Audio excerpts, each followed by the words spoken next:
The 41st session of the Senate in the third regular session of the 16th Congress is hereby called to order. Senator J.V. Joseph Victor Ejercito will lead the chamber in prayer. Heavenly Father, we praise you for your goodness to our nation, giving us blessings far beyond what we deserve. We know that all is not right in our country.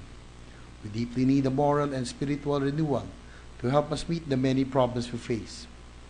Help us to turn to you in repentance and faith. Set our feet on the path of your righteousness and peace. We pray today for our nation's leaders. Give them wisdom and discernment to know what is right and the courage to do it. In our effort to bring in lasting peace and development in Mindanao, we ask that you help us establish it on the foundation of justice, righteousness, and truth. Bind up their wounds and allow them to achieve a just and lasting peace among themselves and with our leaders. You have said, "Blessed is the nation whose God is the Lord."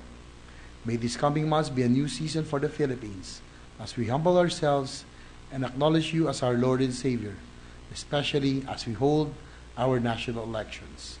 We ask all of this in the name of Jesus Christ. Amen. Amen. Thank you very much, Senator Ejercito.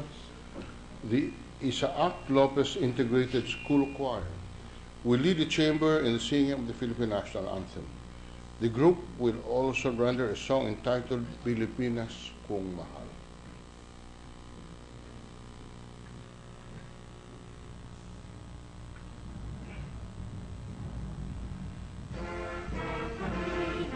Pwede sa silanganan, alab ng puso, sa dibdib mo'y buhay. Lupang hinirang, tuyang ka ng magiting, sa manlulupi, di ka pasisiin, sa dagat at puno, sa simulan, sa langit mong wagaw, may dilagang tula at awit sa paglayang minamahal. Ang istat ng matawag mo'y tagumpay na nagbibigay, ang bituin at araw na kailan pang may di magdidilim. Lupa ng araw na walhati pagsita, buhay langit sa piling mo. Aming ligaya na pag may mga api, ang mamatay ng dahil sa'yo.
Thank you very much. Maraming salamat po. Maraming salamat po.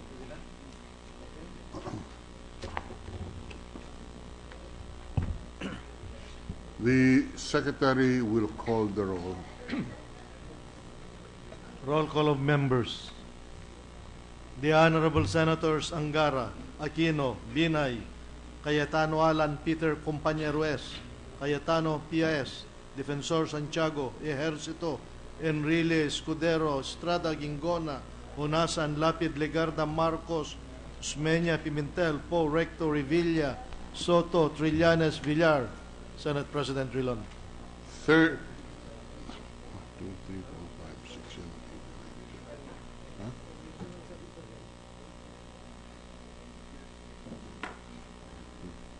3, 4, 5, 6,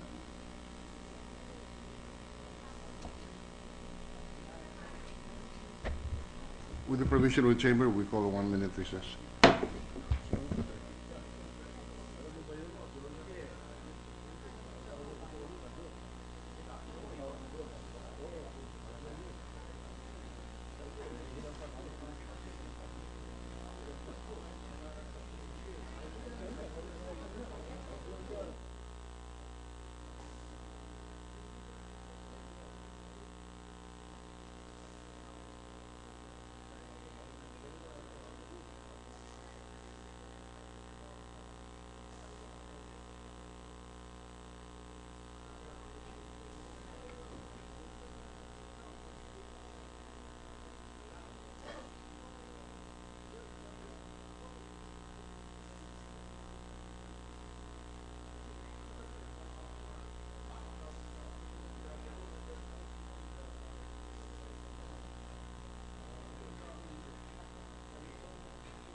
Pinapuntahan niya na ba sa page?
Doon na ba? Yeah, ang dalawa. Yung dalawa. Okay. Session is resumed. With 12 senators present, the chair declares the presence of a quorum. Majority Leader. Mr. President, I move that we dispense with the reading of the Journal of the 40th Session, Tuesday, December 1st, 2015, and consider the same as approved.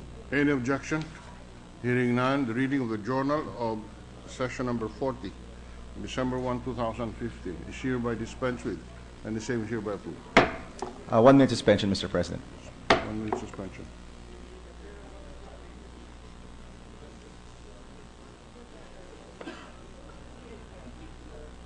Ready to resume, Mr. President. Session is resumed. Mr. President, with the consent of the Senate, I move that we consider on third reading House Bill number 4009 on the Alberto G. Bautista Elementary School. Any objection? Hearing none, in order. With the consent of the body, may we request the Secretary to read only the title of the bill without Secretary. prejudice to inserting into the Senate Journal and Record the whole text thereof. Secretary will do so. House Bill number 4009, an act changing the name of Saverona Elementary School in Barangay Saverona, Municipality of Talugtug, Province of Nueva Ecija to Alberto G. Bautista Elementary School. Mr. President, copies of this measure were already distributed and thus complied with the 3-day rule found under Section 26, Paragraph 2, Article 6 of the 1987 Constitution. We are thus ready to approve the measure on third reading, Mr. President, and I ask for a roll call vote. The Secretary will call the roll call. Vote. Honorable Senators Angara, Aquino, Binay, Cayetano Alan Peter, Compañero S, Cayetano P.I.S., Defensor Santiago Ejercito, Enrile Escudero, Estrada, Gingona, Onasan, Lapid, Legarda, Marcos, Usmeña, Pimentel, Poe, Recto, Revilla, Soto, Trillanes, Villar, Senate President Drilon. 14 affirmative votes, no negative votes, no abstention. House Bill 4009 is approved on third reading. Mr. President, with the consent of the Senate, I move that we consider on third reading House Bill number 438 on Dr. Manuel T. Cases Senior National High School, Mr. President. In order. Mr. President, may we request the Secretary to read only the title of the bill without prejudice to inserting into the Senate Journal and Record the whole text thereof. Secretary will do so. House Bill number 438, an act changing the name of San Manuel Norte National High School in the Municipality of Bagoo, Province of La Union, to Dr. Manuel T. Cases Senior National High School. Mr. President, copies of this measure were already distributed to my fellow senators, and thus we have complied with the 3-day rule. I thus move for a roll call vote. Secretary will conduct the roll call vote. Honorable Senator Sangara, Aquino, Binay, Cayetano Alan Peter, Compañero S, Cayetano P.I.S., Defensor Santiago Ejercito, Enrile Escudero, Estrada, Gingona, Unasan, Lapid, Legarda, Marcos, Usmeña, Pimentel, Poe, Recto, Revilla, Soto, Trillanes, Villar, Senate President Drilon. 14 affirmative votes, no negative votes, no abstention. House Bill 438 is approved on third reading. Mr. President, I move that we consider on third reading House Bill number 439 on Dr. Manuel T. Cases Senior Elementary School, Mr. In President. order. Mr. President, may we request the Secretary to read only the title of the bill without prejudice to inserting into the Senate Journal and Record the whole text thereof. The Secretary will do so. House Bill number 439, an act changing the name of San Manuel Norte Elementary School in the Municipality of Bagoo, Province of La Union, to Dr. Manuel T. Cases Senior Elementary School. Mr. President, we've given copies of this measure to our colleagues already, and thus we've complied with the 3-day rule. I thus move for a roll call vote. Secretary will conduct the roll call vote. Honorable Senator Sangara, Aquino, Binay, Cayetano Alan Peter, Compañero S, Cayetano P.I.S., Defensor Santiago Ejercito, Enrile Escudero, Estrada, Gingona, Unasan, Lapid, Legarda, Marcos, Usmeña, Pimentel, Poe, Recto, Revilla, Soto, Trillanes, Villar, Senate President Drilon. 14 affirmative votes, no negative votes, no abstention. House Bill 439 is approved on third reading. Mr. President, I move that we consider on third reading House Bill number 440 on San Manuel Sur Elementary School. In order. Mr. President, may we request the Secretary to read only the title of the bill without prejudice to inserting into the Senate Journal and Record the whole text thereof. The Secretary will do so. House Bill number 440, an act changing the name of Baybay Elementary School in Barangay San Manuel Sur, Municipality of Bagoo, Province of La Union, to San Manuel Sur Elementary School. Mr. President, we've given copies of this measure to our colleagues already, and thus we've complied with the 3-day rule. I thus move for a roll call vote. Secretary will conduct the roll call vote. Honorable Senator Sangara, Aquino, Binay, Cayetano Alan Peter, Compañero S, Cayetano P.I.S., Defensor Santiago Ejercito, Enrile Escudero, Estrada, Gingona, Unasan, Lapid, Legarda, Marcos, Usmeña, Pimentel, Poe, Recto, Revilla, Soto, Trillanes, Villar, Senate President Drilon. 15 affirmative votes, no abstention, no negative votes. House Bill 440 is approved on third reading. Mr. President, I move that we consider on third reading House Bill number 4008 on the 6 to A Abao National High School, Mr. President. In order. Mr. President, may we request the Secretary to read the title of the bill without prejudice to inserting into the Senate Journal and Record the whole text thereof. Secretary is directed to do so. House Bill number 4008, an act changing the name of Mahinog National High School in Barangay Ubangon, Municipality of Mahinog, Province of Camiguin, to 62A Abao National High School. Mr. President, we've given copies of this measure to our colleagues already, and we have complied with the 3-day rule, so I thus move for a roll call vote. Secretary to conduct the roll call vote. Honorable Senator Sangara, Aquino, Binay, Cayetano Alan, Peter Companya Ruiz, Cayetano P.S., Defensor Santiago Ejercito, Enrile, Escudero, Estrada, Gingona, Unasan, Lapid, Legarda, Marcos, Usmeña, Pimentel, Po, Rector, Revilla, Soto, Trillanes, Villar, Senate President Rilon. 15 affirmative votes, no negative votes, no abstention. House Bill 4008 is approved on third reading. Mr. President, I move that we consider on third reading House Bill number 5532 on Interactive Broadcast Media, Inc., Mr. President. Any objection? Hearing none, in order. Mr. President, may we request the Secretary to read only the title of the bill without prejudice to inserting into the Senate Journal and Record the whole text thereof. The Secretary will do so. House Bill number 5532, an act renewing the franchise granted to the Interactive Broadcast Media, Inc., under Republic Act number 8210 to another 25 years from the date of approval of this act. Mr. President, copies of this measure were already distributed, and thus we've complied with the 3-day rule. May I ask for a roll call vote? The Secretary will conduct the roll call vote. Honorable Senator Sangara, Aquino, Binay, Cayetano Alan, Peter Companya Ruiz, Cayetano P.S., Defensor Santiago Ejercito, Enrile, Escudero, Estrada, Gingona, Unasan, Lapid, Legarda, Marcos, Usmeña, Pimentel, Po, Rector, Revilla, Soto, Trillanes, Villar, Senate President Rilon. 15 affirmative votes, no negative votes, no abstention. House Bill 5532 and the Committee Report 259 is approved on third reading. Mr. President, I move that we consider House Bill number 5391 on the Aliw Broadcasting Corporation, Mr. President. Secretary will do so. House Bill number 5391, an act amending the franchise of Aliw Broadcasting Corporation granted under Republic Act number 7399 and renewing extending the term thereof to another 25 years from the date of effectivity of this act. Mr. President, copies of this measure were already distributed, thus complying with the 3-day rule. Thus, I ask for a roll call vote, Mr. President. Secretary will conduct the roll call vote. Honorable Senator Sangara, Aquino, Binay, Cayetano Alan, Peter Companya Ruiz, Cayetano P.S., Defensor Santiago Ejercito, Enrile, Escudero, Estrada, Gingona, Unasan, Lapid, Ligarda, Marcos, Usmeña, Pimentel, Po, Rector, Revilla, Soto, Trillanes, Villar, Senate President Rilon. 14 affirmative votes, no negative votes, no abstention. House Bill 5391 is approved on third reading. Mr. President, I move that we consider on third reading House Bill number 5226 on Christian Era Broadcasting Service International, Mr. President. In order. Mr. President, may we request the Secretary to read the title of House Bill number 5226. The Secretary will do so. House Bill number 5226, an act renewing for another 25 years the franchise granted to Christian Era Broadcasting Service International Incorporated as provided under Republic Act number 7618. Mr. President, that request was without prejudice to inserting into the Senate Journal and Record the whole text of the bill.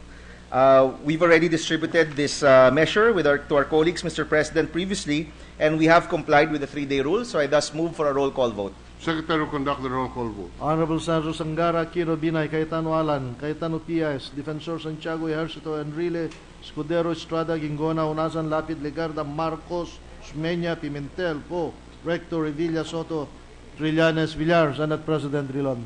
13 affirmative votes, no negative vote, no abstention. House Bill 5226 is hereby approved on third reading. Mr. President, I move that we consider on third reading House Bill number 5227. This is on the Eagle Broadcasting Corporation, Mr. President. In order. Mr. President, may we request the Secretary to read the title of the bill without prejudice to inserting into the Senate Journal and Record the whole text thereof. The Secretary will do so. House Bill number 5227, an act renewing for another 25 years the franchise granted to Eagle Broadcasting Corporation as provided under Republic Act number 7299.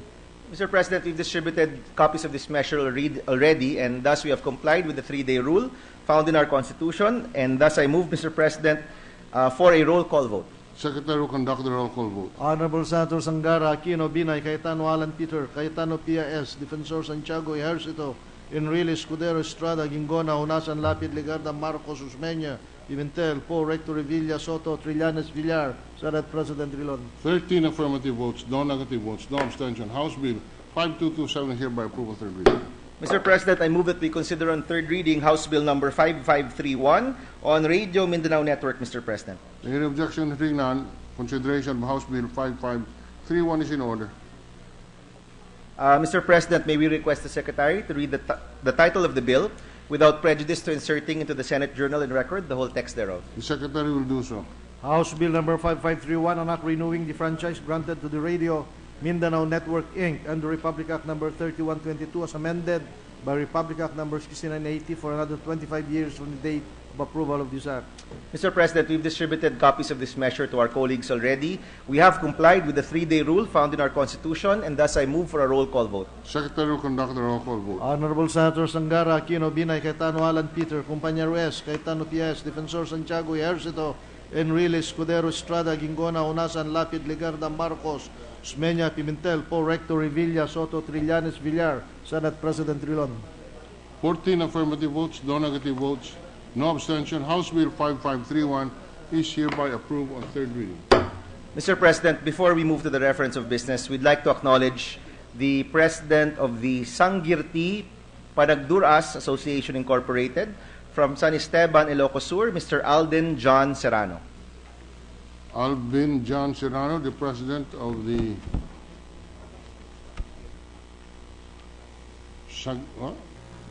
Sangirti Pinagduras Association, Inc. of San Esteban, Ilocos Sur.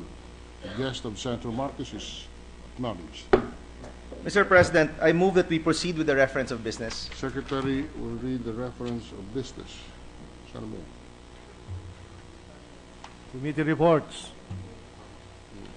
Committee report number 302 submitted jointly by the Committees on Public Services and Finance on House number 2188, introduced by Representative Kari et al. Entitled an act establishing a land transportation office, district office in the city of Baybay, province of Leyte, and appropriating funds, therefore recommending its approval with amendments. Sponsor Senator Osmeña III. Calendar for ordinary business. Committee report number 303 submitted jointly by the Committees on Public Services and Finance on House number 4784, introduced by Representative Tolentino et al. Entitled an act converting the Land Transportation Office LTO Extension Office located in the city of Tagaytay, province of Cavite, into a regular district office and appropriating funds, therefore recommending its approval with amendments. Sponsor Senator Osmeña III. Ordinary business. Committee report number 304 submitted jointly by the Committees on Public Services and Finance on House number 273, introduced by Representative Teves et al. Entitled an act converting Bayawan City Land Transportation Office Extension Office into a regular LTO district office, recommending its approval with amendments. Sponsor Senator Osmeña III. Ordinary business. Committee report number 305 submitted jointly by the Committees on Public Services and Finance on House number 2028, introduced by Representative Bacop et al. Entitled an act establishing a land transportation office, district office in the city of Antipolo, province of Rizal, and appropriating funds, therefore recommending its approval with amendments. Sponsor Senator Osmeña III. Ordinary business. Committee report number 306 submitted jointly by the Committees on Public Services and Finance on House number 5825, introduced by Representative Pacquiao et al. Entitled an act establishing a district office of the Land Transportation Office in the province of Sarangani and appropriating funds, therefore recommending its approval with amendments. Sponsor Senator Osmeña III. Ordinary business. Committee report number 307 submitted jointly by the Committees on Public Services and Finance on House number 2095, introduced by Representative Villarica et al. Entitled an act converting the Land Transportation Office Extension Office located in the municipality of Santa Maria, province of Bulacan, into a regular LTO district office, appropriating funds therefore and for other purposes, recommending its approval with amendments. Sponsor Senator Osmeña III. Ordinary business. Committee report number 308 submitted jointly by the Committees on Public Services and Finance on House number 540, introduced by Representative Mercado Revilla et al. Entitled an act establishing a district office of the Land Transportation Office in the city of Bacoor, province of Cavite, and appropriating funds, therefore recommending its approval with amendments. Sponsor Senator Osmeña III. Ordinary business. Committee report number 309 submitted jointly by the Committees on Public Service and Finance on House number 5085, introduced by Representative Fantivella et al. Entitled an act converting the Goa Camarines Sur Extension Office of the Land Transportation Office into a regular LTO Class D district office to be located in the municipality of Tigaon, province of Camarines Sur, recommending its approval with amendments. Sponsor Senator Menya III. Ordinary business. Committee report number 310, submitted jointly by the Committees on Public Service and Finance on House number 2606, introduced by Representative E.Y. et al., entitled An Act Establishing a District Office at the Land Transportation Office in the Municipality of La Libertad, Province of Negros Oriental, for appropriating funds therefore and for other purposes, recommending its approval with amendments. Sponsor Senator Menya III. Ordinary business. Committee report number 311, submitted jointly by the Committees on Public Services and Finance on House number 2716, introduced by Representative Amante et al., entitled An Act Converting the Land Transportation Office, Extension Office located in the city of Cabadbaran, Agusan del Norte, into a regular LTO district office and appropriating funds therefore, recommending its approval with amendments. Sponsor Senator Menya III. Ordinary business.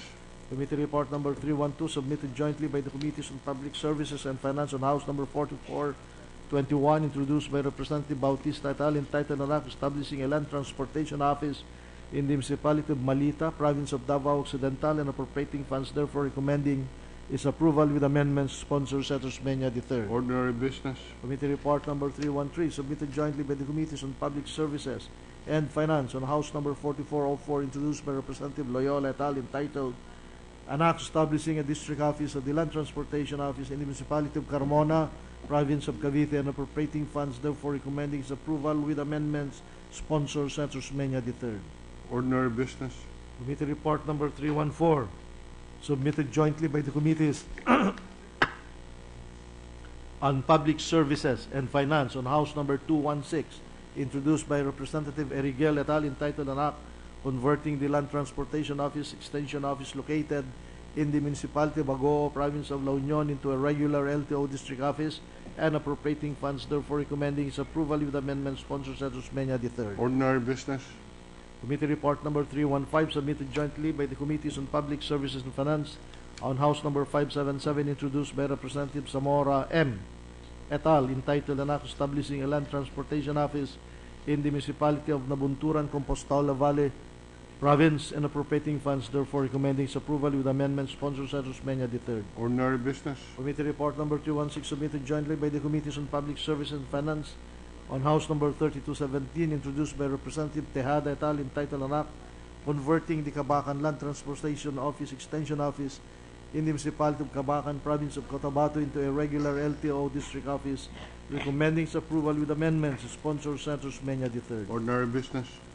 Committee report number 317, submitted jointly by the Committees on Public Services and Finance on House number 696, introduced by Representative Roman et al., entitled An Act Establishing the Urani Land Transportation Extension Office in the Municipality of Urani, Province of Bataan, and appropriating funds therefore, recommending its approval with amendments, taking into consideration Senate number 2646. Sponsor Senator Menya III. Ordinary business. Committee report number 318, submitted jointly by the Committees on Public Services and Finance on House number 2592, introduced by Representative Tambuntin et al., entitled An Act Converting the Land Transportation Office Satellite Office as District Office in District 2, Parañaque City, and providing funds therefore, recommending approval with amendments. Senator Menya III. Ordinary business. Committee report number 319, submitted jointly by the Committees on Public Services and Finance on House number 1246, introduced by Representative Ramos et al., entitled An Act Establishing a Satellite Office of the Land Transportation Office in the Municipality of Irusin, Sorsogon, and appropriating funds therefore, recommending its approval with amendments. Sponsor Senator Menya III. Ordinary business.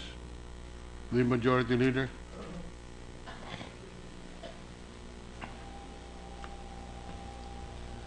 Mr. President, with the consent of the Senate, I move that we transfer Senate Bill number 3004 under Committee Report number 292 from the calendar for ordinary business to the calendar for special orders. Any objection? Hearing none. In order. Mr. President, I move that we consider Senate Bill number 3004 under Committee Report number 292. Any objection? Hearing none. Consideration of the measure is in order. I move that the Secretary read only the title of the measure. Secretary will read the title of the measure. Senate Bill number 3004, an act strengthening the process of acquiring the right-of-way for national government infrastructure projects, repealing for this purpose Republic Act number 8974, otherwise known as an act to facilitate the acquisition of right-of-way, site, or location for national government infrastructure projects, appropriating funds therefore, and for other purposes. I move that we recognize Senator Marcos to sponsor this measure, Mr. President. Senator Marcos is recognized to sponsor this measure. Thank you, Mr. President. Distinguished colleagues, ladies and gentlemen, good afternoon. A fundamental requirement to a strong economy and a progressive nation is adequate infrastructure. Derived from the words infra and structure, infrastructure literally means the structure below. It is a metaphor for the foundations of civilizations. Without the structures below, the structures above, or technically called superstructures, cannot be solidly built. Great civilizations around the world were founded on the ability of their people to lay down the building blocks of essential infrastructure. In the case of our country, one major constraint to our economic growth and competitiveness is the present state of and level of investments in infrastructure. Thus, Congress, through timely and effective legislation and policy, should address this and ensure that taxpayers' money is spent wisely and strategically. In the past, the main hindrance was the chronic lack of funds, making us heavily reliant on international lenders. But now, our problem, and I must say that this is a rather good problem, seems to be that government has a lot of excess money.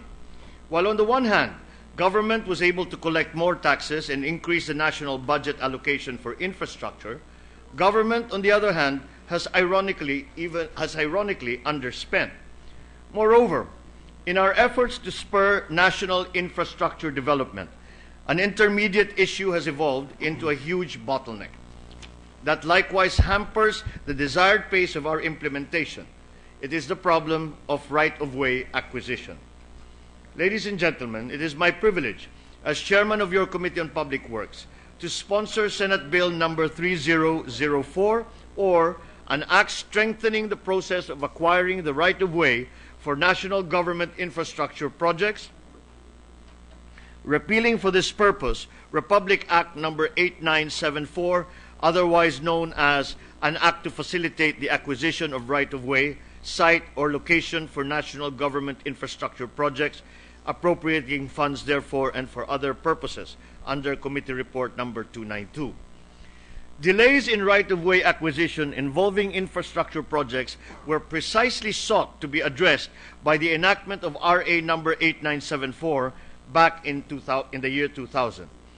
But 15 years on, we now realize that the old problem has become more complex than Congress had ever imagined it would become.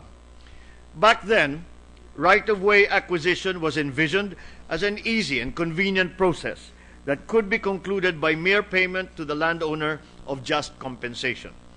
But urbanization and rising real estate values have made the exercise of the inherent power of eminent domain more contentious, thereby making the negotiations more tedious and complicated, and the process quite long.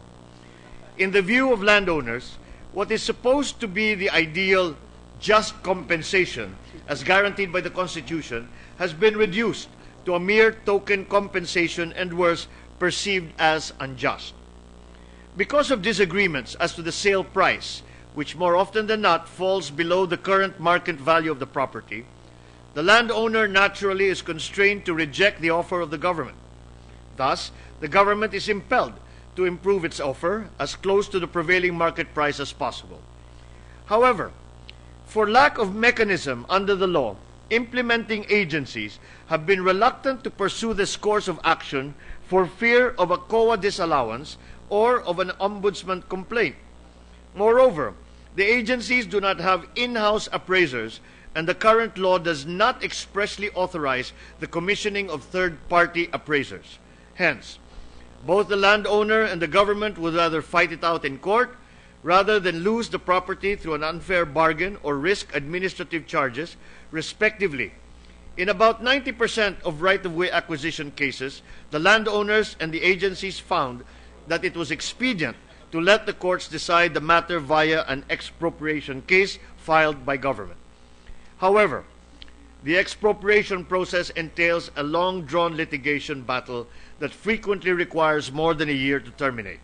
In fact, some cases have reached have been litigated and have reached more than 10 years. Needless to say, in the final analysis, it is the public that suffers. Government's infrastructure plans are not brought to fruition, to the detriment of the public welfare and convenience and to the building of our nation. Hence, this bill acknowledges the time is of the essence in implementing a government infrastructure project. More than anything else, this bill prioritizes efficiency and speed of the acquisition of right-of-way. Recognized as the game changer in the process is to have the landowner agree to the first offer of the government as soon as possible, to avoid lengthy negotiations and court proceedings, and ultimately save precious time for the government to accomplish the project in accordance within its time frame. Hence, as a mutually beneficial solution and as a matter of policy, negotiated sale is preferred and made more attractive as a mode of acquisition, wherein the current fair market value of the land shall be immediately made the basis of the negotiated sale price, net of all transfer-related taxes. Aside from the prioritization of the mode of negotiated sale, this bill seeks to address delays in the acquisition process by providing clearer guidelines, notably in the appraisal of values, in the procedure for expropriation, acquisition of easements, and in the appropriation of relevant funds for the implementing agencies. Despite all the delays in our infrastructure development, our economy has remained strong. Despite criticism of our infrastructure development, we have reached positive investment grade ratings from international agencies. This means that we have yet to show our full economic potential driven by a strong infrastructure development.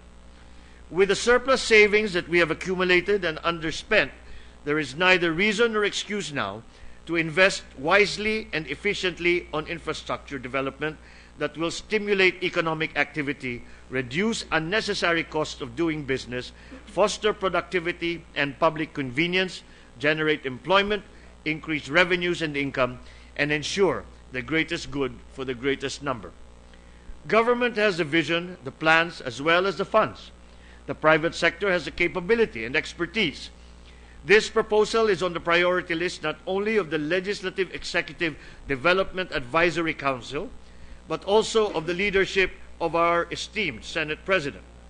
Speaking in behalf of this august chamber, this committee is of the considered view that with one voice we should respond by aligning and attuning our legislative targets towards the same direction and improve right away our existing right-of-way, or RA 8974, by enacting this important piece of legislation. Thank you and good afternoon. Thank you, Senator Marcos, for that sponsorship. Just one question from the chair. Is a similar measure pending in the House, and if so, what is the status? I know that there is a similar bill in the House which has already been passed. Okay. Well, we're all interested in having this passed as soon as possible. This bill is necessary. It's not controversial. May we know if the sponsor can respond? Is there any substantial difference between the House version and the committee report? Not substantial. I think we would have to refer to any differences as just questions of style and language. Would the appropriate time, if it is not a substantial difference, would the committee consider adopting the version of the House? Most certainly, Mr. President. We will just have a second look at the final version that was passed by the House. And again, if it is not substantially different, we certainly appreciate the urgency of the necessity of this bill to be passed as urgently as possible. And we would be quite willing to adopt, so long as there are no fundamental differences. I do not believe that there are. But again, it would be just judicious for us to take a second look, and if possible, we will adopt. Yes, the chair is pointing this out because given the fact that once we pass the budget, the Department of Public Works would usually immediately award projects, and we have a ban on awards of projects in view of the coming election.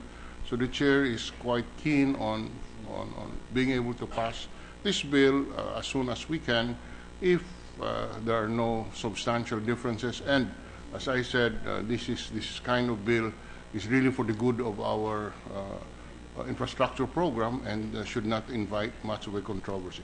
I do not believe so because in my own research and discussions with our officers and officials in the Department of Public Works, when asked what are the main problems you run into, it is unanimous. Every single one says the first problem we have to fix is the right-of-way and speed up the acquisition of right-of-way because there are many downstream problems that arise from the delays that occur. And so I think that we are of one mind on that, Mr. President. Under these premises, would the sponsor kindly consider putting this on the calendar again on Wednesday, so that Wednesday, December 9, and see if we can fast-track the measure without prejudice to our colleagues raising questions if there are, and hopefully if we can approve this on December 18 before we go on recess. Certainly, Mr. President. I have no problem with that. I have no objection to that. Thank you very much. Thank you, Mr. President. Mr. President, I move that we suspend consideration of Senate Bill number 3004 under Committee Report number 292. Yes. Before we suspend, the Secretariat is directed to coordinate with the Office of Senator Marcos on the possible calendaring of this measure again on Wednesday, December 9. Consideration of the measure is suspended. Mr. President, with the consent of the Senate, I move that we resume consideration of Senate Bill number 12 under Committee Report number 31. This is the bill pertaining to the proposed barangay officials, tanods, members of the Lupon ng tagapamayapa retirement benefits, Mr. President. In order. Mr. President, the parliamentary status of the measure is that we are in the period of interpellations. I thus move that we recognize the sponsor, Senator Marcos. Senator Marcos is recognized. Thank you, Mr. President. Mr. President, I would like to inform the Chair that there are no reservations for interpellation on this measure. In that case, Duly noted. Mr. President, in that case, I move to close the period of interpellations. Any objection? Hearing on period of interpellation is terminated. Mr. President, I move to open the period of committee amendments. Period for committee amendments is in order. Mr. President, there are no committee amendments to be proposed. Mr. President, I move to close the period of committee amendments. Committee amendments terminated. It's up to you. Mr. President, maybe we can give our colleagues a day or two to possibly propose individual amendments. So in the meantime, I move to suspend consideration of Senate Bill number 12 under Committee Report number 31. Any objection? Hearing on suspended. Mr. President, I move to resume consideration of Senate Bill number 2693 under Committee Report number 115. This is the bill pertaining to authorizing the punong barangay to administer the oath of office, Mr. President. Any objection? Hearing on consideration of the measure is in order. Mr. President, the parliamentary status of this measure is that the sponsor already delivered his sponsorship speech last March 18 and thus moved to open the period of interpellation. Period for interpellation is in order. I move to recognize the sponsor, Senator Marcos, Mr. President. Senator Marcos is recognized. Once again, Mr. President, I can report that there are no reservations for interpellation. It's a very simple bill. It is simply formalizing the authority of a barangay official to administer the oath of any official, and it is something that we have already done traditionally, but there's nothing in the law that actually authorizes them. So we would like to institutionalize it and put it into the law, into the record, that they are in fact authorized to administer the oath. Mr. President, since no one indicated their intention to interpellate, I move to close the period of interpellations. Period for interpellation is terminated. Mr. President, I move to open the period of committee amendments. Any committee amendments, Senator Marcos? We have no committee amendments, Mr. President. There are no committee amendments. Mr. President, I move to close the period of committee amendments. Period for committee amendments is closed. Mr. President, I'm sure we can give our colleagues a few days to have individual amendments if necessary. So I move to suspend consideration of Senate Bill number 2693 under Committee Report number 115. As Senator Marcos said, this is not really something new. It's being done. It's just being to formalize. If the majority leader has no objection and the minority leader would have no objection, can we consider approval on closure of the period of amendment, individual amendment, and proceed to approve this measure on second reading? This is to authorize the barangay chairman to administer the oath of public oath of office. Mr. President, may I ask for a 1-minute 1 minute suspension to ask the minority?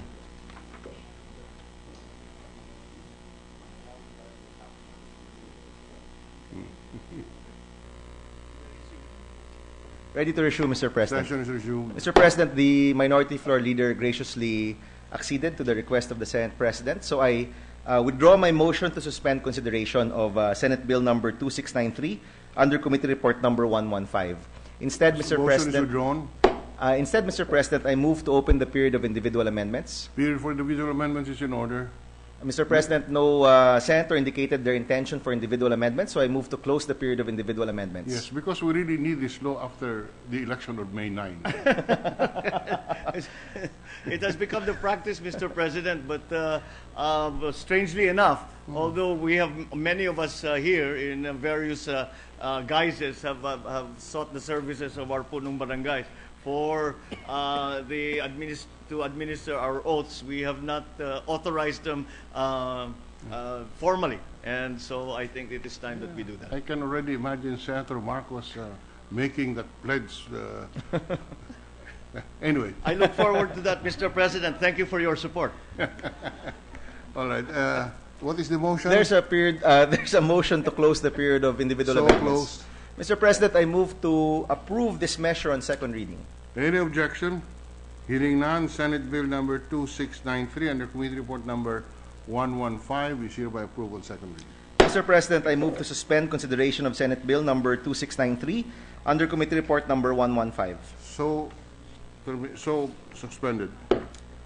Mr. President, I move to resume consideration of Senate Bill number 2894 under Committee Report number 200. This bill pertains to the proposed basic law for the Bangsamoro Autonomous Region, Mr. President. The consideration is in order, but Senator Marcos just left the hall. Can we suspend it for 1 minute to allow Senator Marcos to come back to the hall? Suspend it for 1 minute. 1 minute suspension, Mr. President.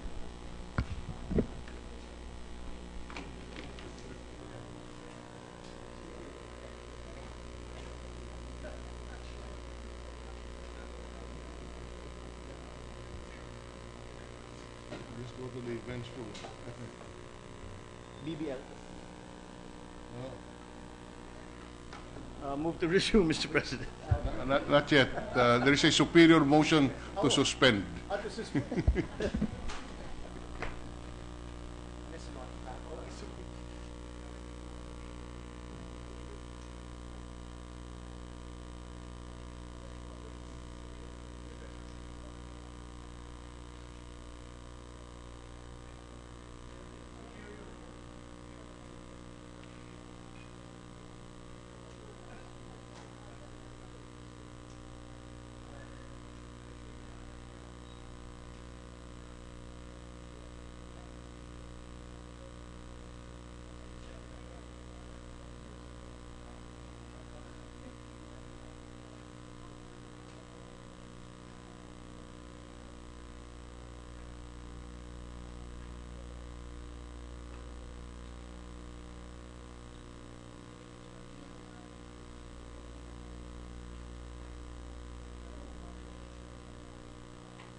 Jingle.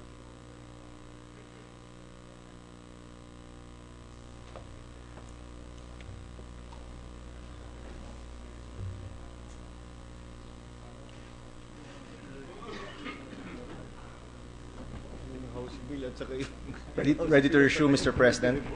Session is resumed. Mr. President, let me reiterate my motion earlier. I move to resume consideration of Senate Bill number 2894 under Committee Report number 200. This is on the basic law for the Bangsamoro Autonomous Region, Mr. President. Yes, so consideration of the measure is in order. Mr. President, we're still in the period of interpolations. I thus move to recognize Senator Marcos to sponsor and Senator Enrile to interpolate. Senator Marcos, the principal sponsor, is recognized on Thank the you, Mr. continuation President. of the period of interpolation. Senator Enrile is once more recognized. Thank you, Mr. President. Section 5, Mr. President, of this proposed measure reads as follows. Non-Moro indigenous cultural communities. The rights of non-Moro indigenous cultural communities as provided for in Republic Act number 8371 or the Indigenous Peoples' Rights Act, IPRA, of 1997 and other related laws shall in no way be impaired, diluted, or diminished, even when such non-Moro indigenous cultural communities are situated within the confines of the Bangsamoro Autonomous Region. I was very curious when I read this, Mr. President. Why is there a need to provide this limitation on powers of this political entity known as the Bangsamoro Autonomous Region in this wise, given the fact that IPRA is a national law? Is the Bangsamoro Autonomous Region allowed to tinker with legislations passed by this Congress as an autonomous region of Muslim Mindanao in accordance with Article 10, Section 15 to 21 of the Constitution? Certainly not, Mr. President. That is precisely why we have tried to strengthen this provision. In the original draft of the Bangsamoro Basic Law, all that it speaks of is it is under Article 2, Section 2 in the original draft titled Freedom of Choice, and it merely states the freedom of choice of other indigenous peoples shall be respected. Now, when we conducted the hearings, the hearings which specifically allowed the indigenous peoples groups to come and make their opinions on the draft BBL known, they felt that this was not sufficient. And because of certain events and instances that had already happened where the IPRA law was not as assiduously implemented or followed, the indigenous peoples had suffered loss of their ancestral lands, and even there are cases where in the process of certain groups coming in and taking that land away, that violence ensued, and there was fighting between the indigenous peoples and the various groups.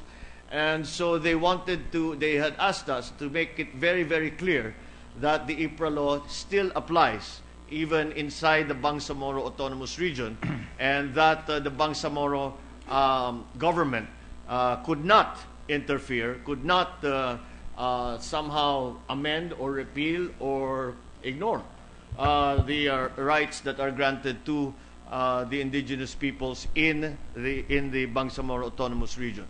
I take the gentleman's point that yes, there is a national, the IPRA is a national law. And again, the Bangsamoro Parliament cannot amend, cannot repeal that law as only an act of Congress can do that. And so, but still, on the ground, to be very, very clear as to what the position of the indigenous peoples are in terms of their ancestral lands, and again, the rights that they enjoy, they ask that we make it we repeat it, to assure them that the guarantees that are granted them by the IPRA law will continue even upon the creation of the Bangsamoro government. But I understand that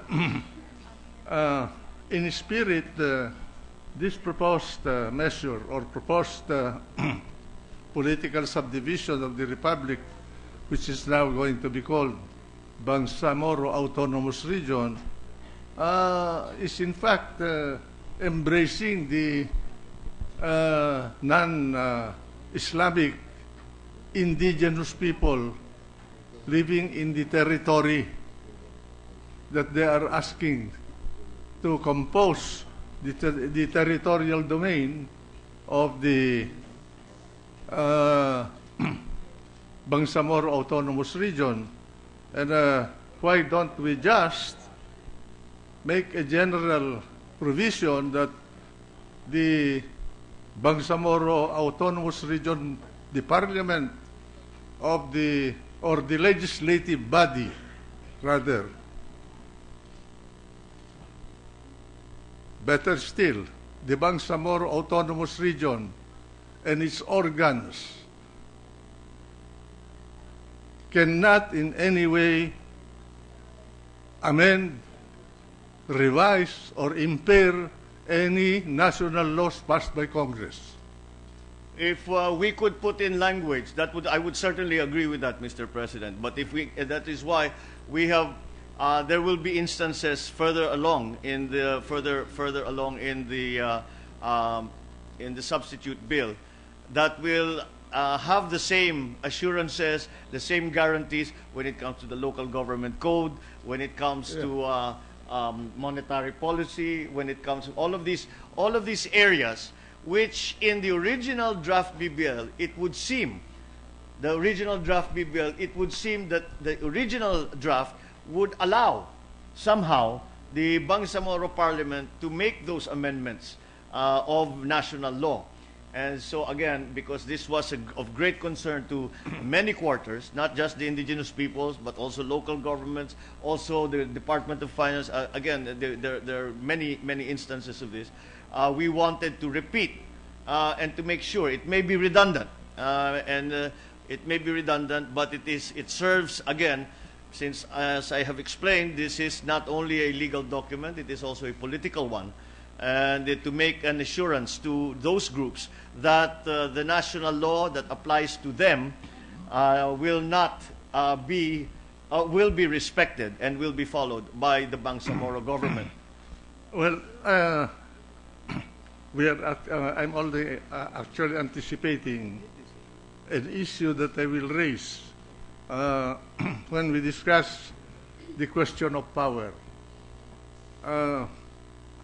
Because my understanding of the general structure of this proposed law, in case of powers that can be exercised by the Bangsamoro Autonomous Region, is that any power that is not restricted is within the power of the Bangsamoro Autonomous Region, and this model is quite dangerous, because it is the national government that is restricting itself. It says, these are the powers that I will retain, and anything that I did not restrict here, it is within your jurisdiction to legislate on. That is right. That was the same reaction that we had to the original draft BBL. So I think the principle that it simply needs to be followed are again on Article 10 of the Constitution. It is very clear which powers are devolved and shared by the Bangsamoro government, and by hewing strictly to that enumeration of powers, I think that we are on safe, solid ground, Mr. President. That's correct, Mr. President. We will come to that. You know, under the American system, the federal government of the United States, the top structure is delegated with certain powers. The ramparts exercise all powers not delegated to the federal government. And it seems that this is the model that they are actually trying to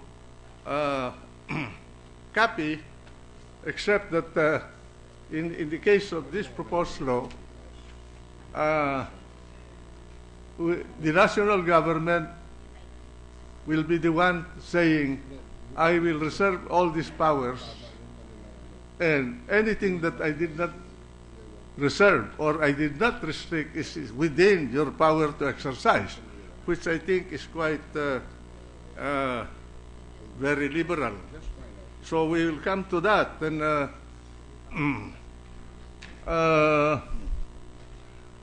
I think that the framers of the Constitution were aware of the dangers of this political exercise, and that is why they constitutionally enumerated the powers that could be delegated to the autonomous regions that they contemplated when they recommended the adoption of the 1987 Constitution, to be limited only to those that were written in the Constitution. And so therefore, I will argue that this Congress is bereft of any power to enlarge what was constitutionally granted in the Constitution and as authorized by the Filipino people when they ratified that Constitution. Quite so, Mr. President. And but we have approached the enumeration of shared powers and devolved powers from a different from the opposite perspective, actually, and said that if it is not granted in the Constitution, if it is not part of the enumeration of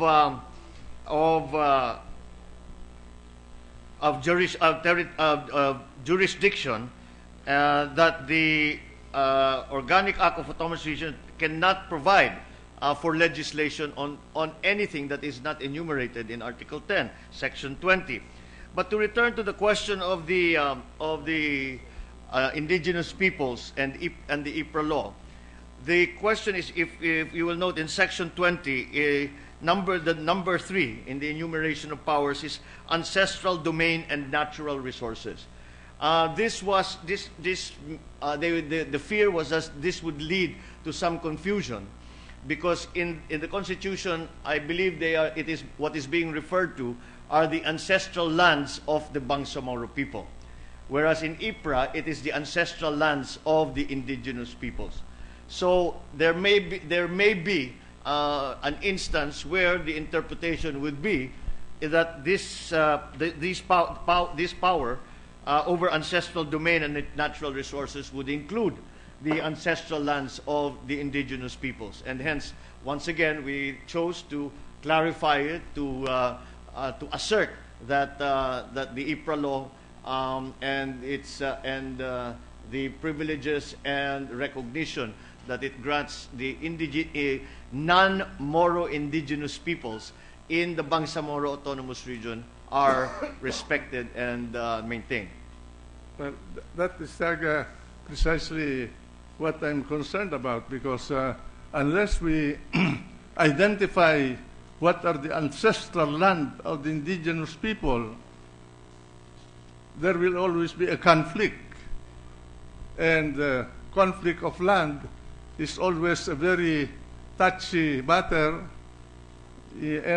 among ethnic groups. It has caused the turmoil, political turmoil and strategic turmoil in this planet. So I think we have to define it very clearly in order to prevent a seed of conflict to be planted in this law.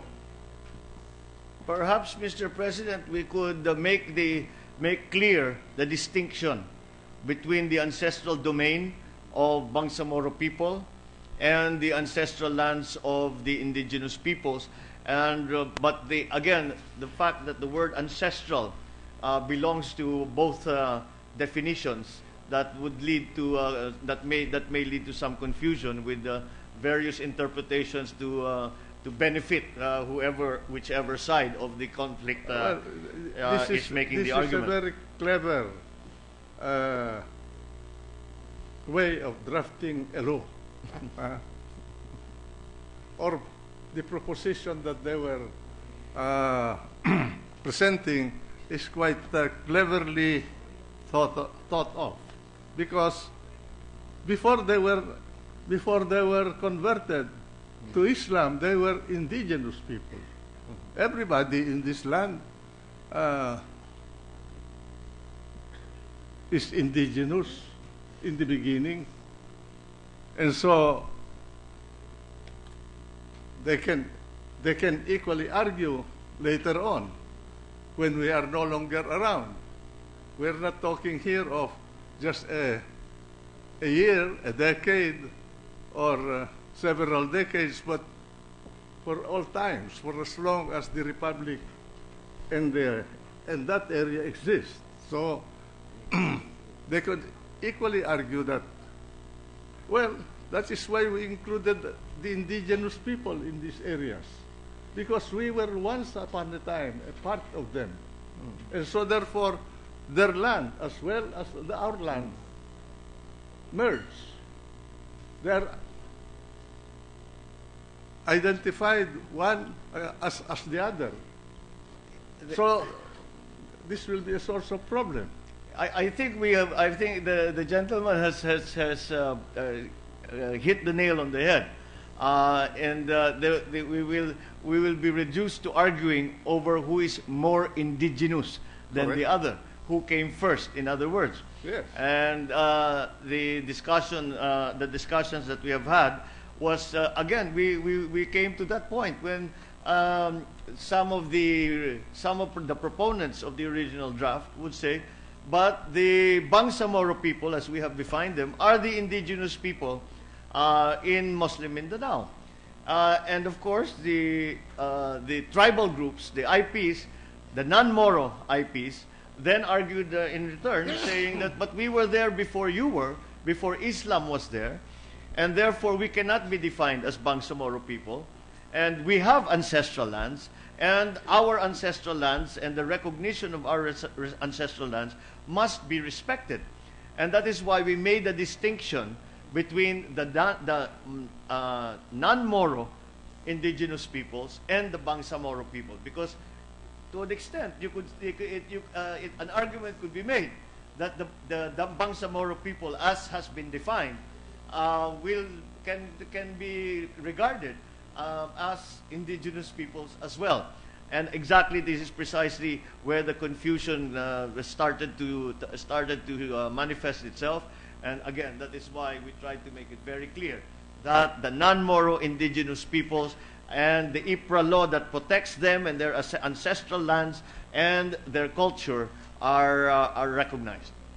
By the way, do we have any historical record to prove the period when Islam was introduced to this country, or at least in this part of the world? Because Islam started in the 7th century. And I'm sure that before that time, there must have been people in this land. And so when Islam, the wave of Islam,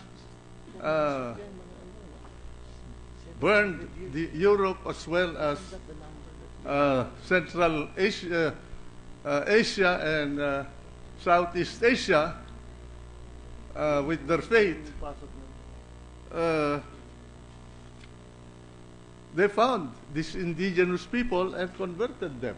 So there is a merger between the historical roots of both members of Islam in these parts of the world and those who do not believe in Islam.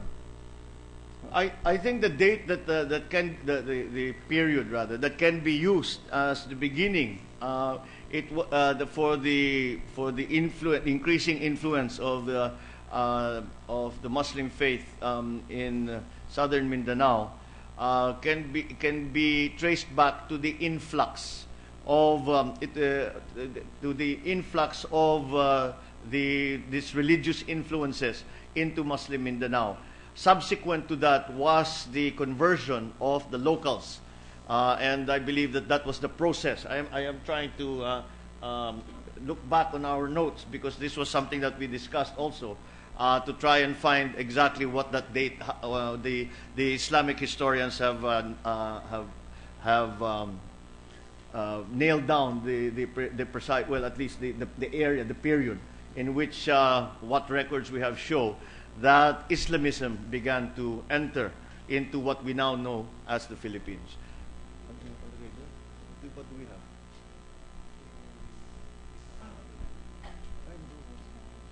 Actually, Mr. President, the Prophet Muhammad was born between 1600 and 1700.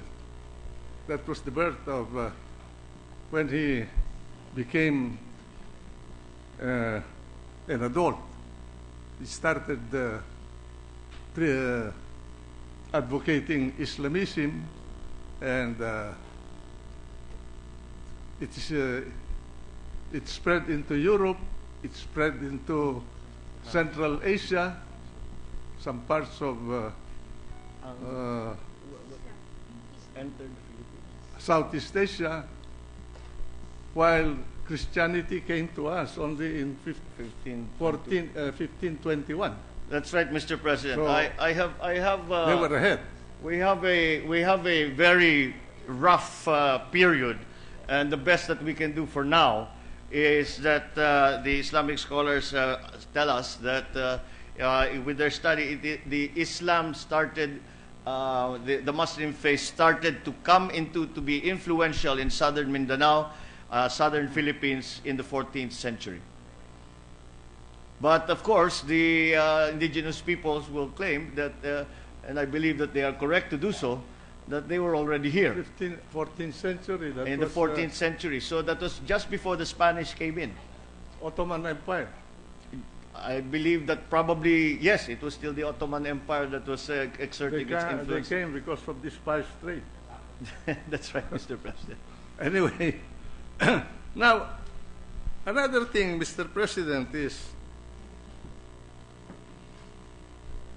this section protects non-Moro indigenous cultural communities, but it does not protect other non-Muslim, non-Moro indigenous people like Christians, there are Jews, Buddhists, Hinduists. By the way, Hinduism probably was ahead, no? Because there are signs of Hinduism in Indonesia. Even in Hinduism and Buddhism, that the mix, there was at some point a very eclectic mix of Hinduism and Buddhism around Southeast Asia at the time, before the entry of before the influence of the Muslim faith became well felt in the Philippines. So again, since the historical record is not very precise, all that we can presume is that since the Spanish came in 1521 and slowly attempted to spread Christianity throughout the whole country, then at the time that they were trying to influence and convert those indigenous peoples or those inhabitants of Muslim Mindanao, that there was of Mindanao, there were already Muslims, and that is why the Muslims fought back because they refused to be converted to Christianity. In any case, Mr. President, it would seem to be, whatever the precise dates and the number of years are, the non-Moro indigenous peoples came first. The Bangsamoro people, those following the Islamic faith, came afterwards. And finally, the Spanish, I think, was the last major religious influence that came into the country. Now, coming back to Section 5, as I said, it protects non-Moro indigenous cultural communities, but it does not protect other non-Muslim, non-Moro indigenous people. And the question is why? Is this intentional and or a matter of legislative policy to be adopted through the enactment of this bill? Well, it is again because there is a specific law for the indigenous peoples, i.e. the IPRA law. What we generally refer to now as settlers, Christian or otherwise, are those who came after. They have their own, the law of the land protects them, but we have specific laws for the indigenous peoples, and we just wanted to be certain that the protections that are provided them are still, they will still enjoy within the Bangsamoro Autonomous Region. It was felt again that the settlers, Christians or otherwise, were sufficiently protected. They do not need special laws for them because they are citizens of the Philippines and enjoy the rights and privileges of every citizen. However, the IPs are a special case in that we need to do, and it was felt by Congress that it must be expressly stated that we recognize again their history, their culture, their rituals, their tribal agrupations. And that's certain. Those kind of concerns do not necessarily apply to settlers in what will be the Bangsamoro Autonomous Region. So there is a possibility that we could tighten these provisions in order to protect Christians with lands within the areas that will be, if we pass this law, occupied by the Bangsamoro Autonomous Region.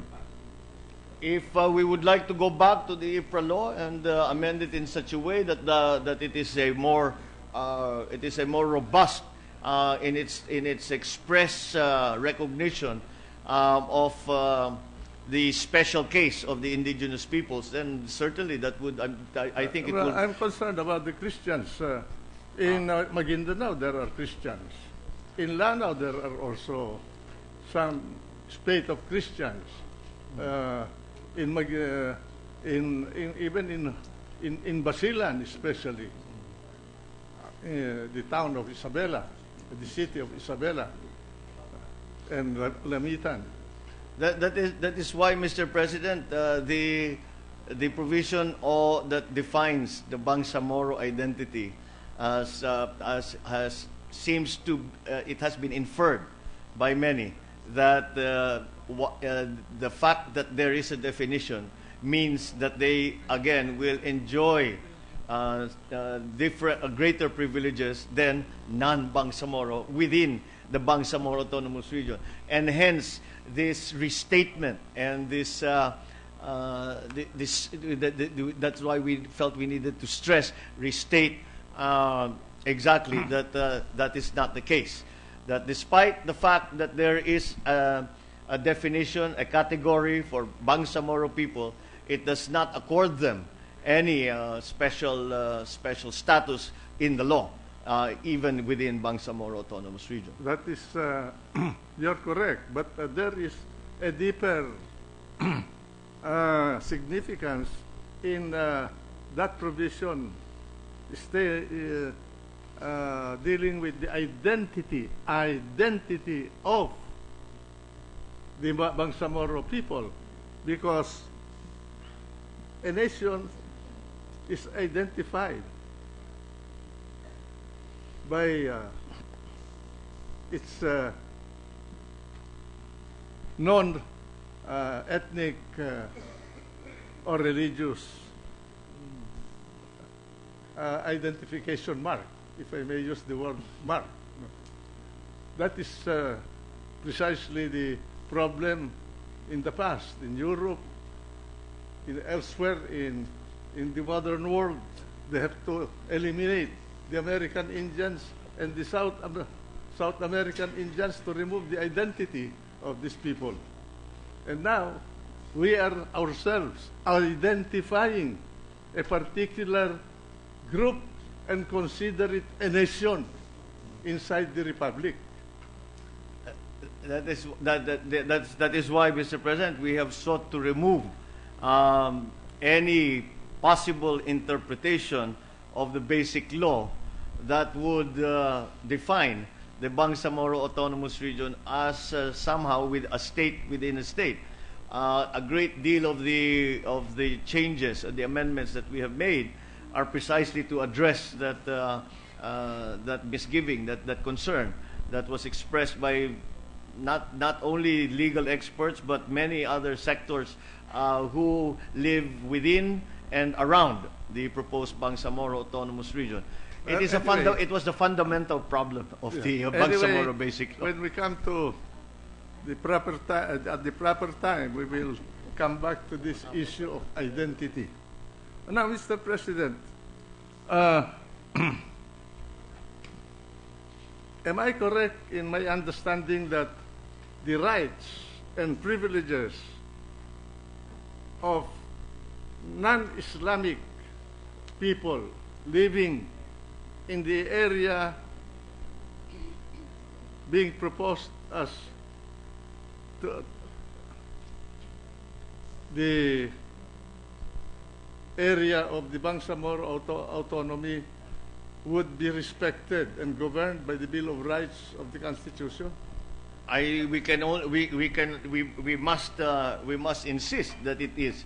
Again, these safeguards and measures and restatements are precisely to indicate that is the intent in the basic law. But the Constitution include especially the Bill of Rights will be operating in that area known as the area of the Bangsa Autonomous Region. That is again that is something in the operation of the implementation of all the national laws that clearly has to be the bedrock of any creation of any writing of a basic law, of an autonomous law, of an organic law, and that seemed to be somehow weakened in the basic law, in the draft bill, the draft Bangsamoro Basic Law, and that is that is something that we tried to remedy by various means. One of them is the restatement once again of the national laws that that are based upon the respect and of the Bill of Rights and the Constitution and of national laws that have flowed from that. Okay, well, we have a lot of things to discuss on this point, but we will move along so that we can cover bigger ground. Now, Section 6. Section 6 deals with Bangsamoro symbol. Okay. And we are legislating in this law the flag, the emblem, the administrative seal, and the anthem of the Bangsamoro Autonomous Region. And so my question is, have we ever done this? In the whole history of this Congress, in the case of our provinces, cities, municipalities, and barangays, legislating their own emblem, their own flag, their administrative seal, and their anthems, if they have any anthem. We have, there are cases where most provinces, if not all provinces, have adopted a seal, have adopted a flag, have a provincial hymn or song, but we have never actually legislated it.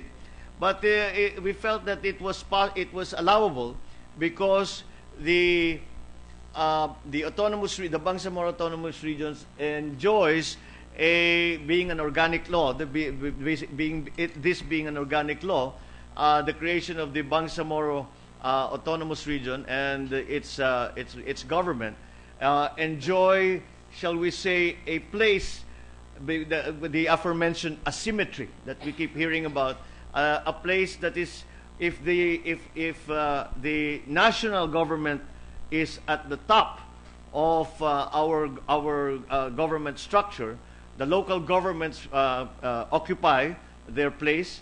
The Bangsamoro Autonomous Region occupies a place somewhere in between there, in which they enjoy more autonomy, more powers are devolved them than an ordinary, quote unquote, LGU, but certainly not the same as the powers of the national government. And so to allow them that increased autonomy, it was felt that it would do no harm, since it effectively would be the same practice that has been adopted by most, I believe, if I'm not mistaken, all provinces and some cities, where they have the provincial song, they have a seal, they have a flag, and this would be similar. However, the point the gentleman is making is that we have to answer the question directly. We have not legislated that they be allowed to do so. As common practice, it has been adopted over time. Why can we not just follow the practice of that we have had, instead of putting this in the law, which suggests to me that the real intent really is something else?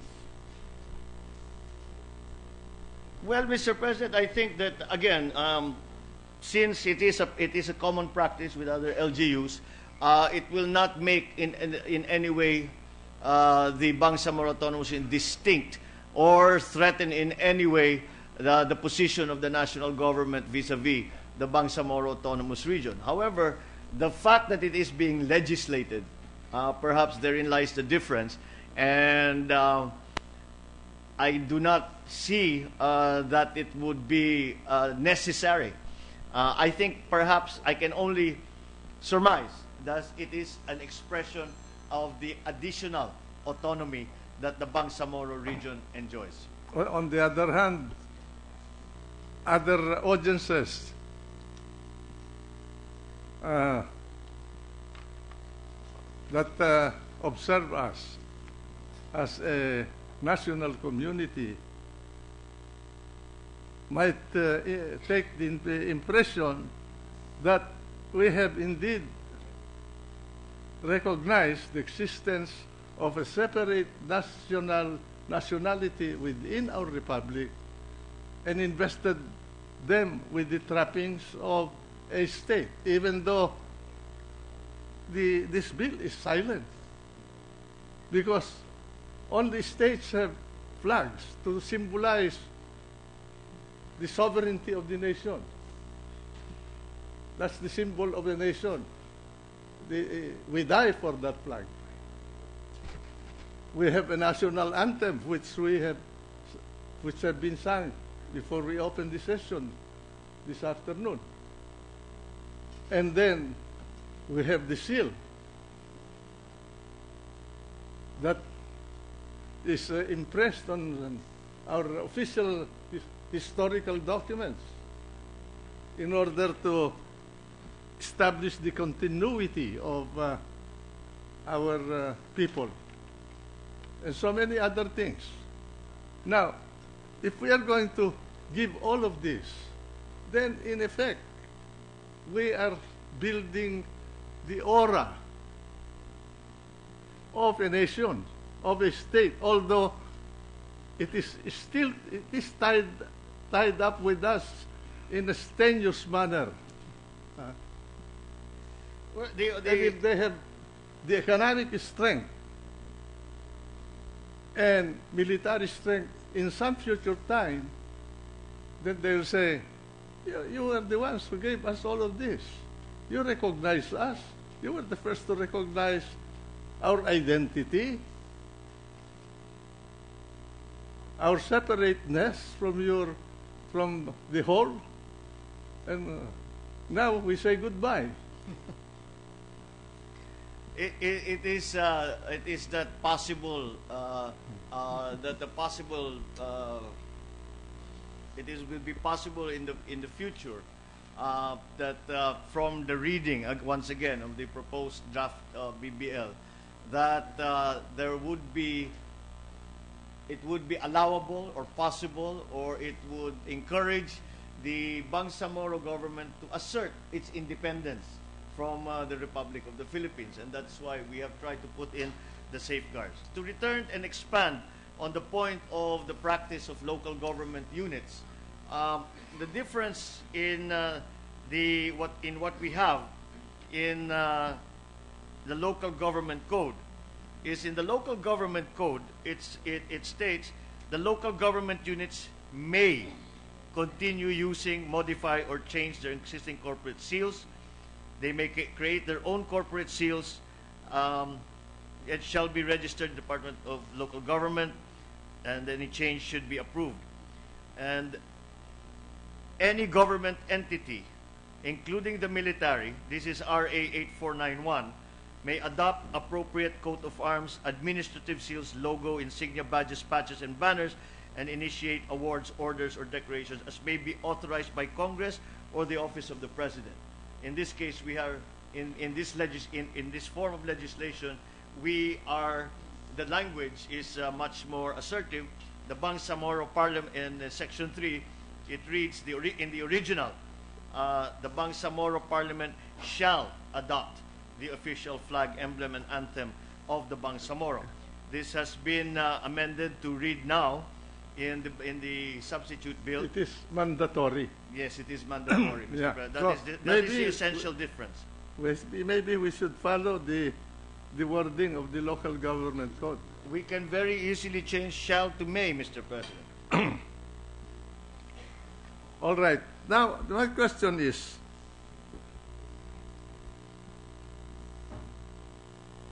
will the national flag of the Republic be hoisted every day in all government buildings, public buildings, monuments, other public places in the Bangsamoro Autonomous Region? No, sir. There is no language. No, Mr. President. There is no language in the basic law that mandates the raising of the flag in public facilities, in public buildings. We have not made any mention of. Is the flag law operational Almost certainly, Mr. President. in the Bangsamoro?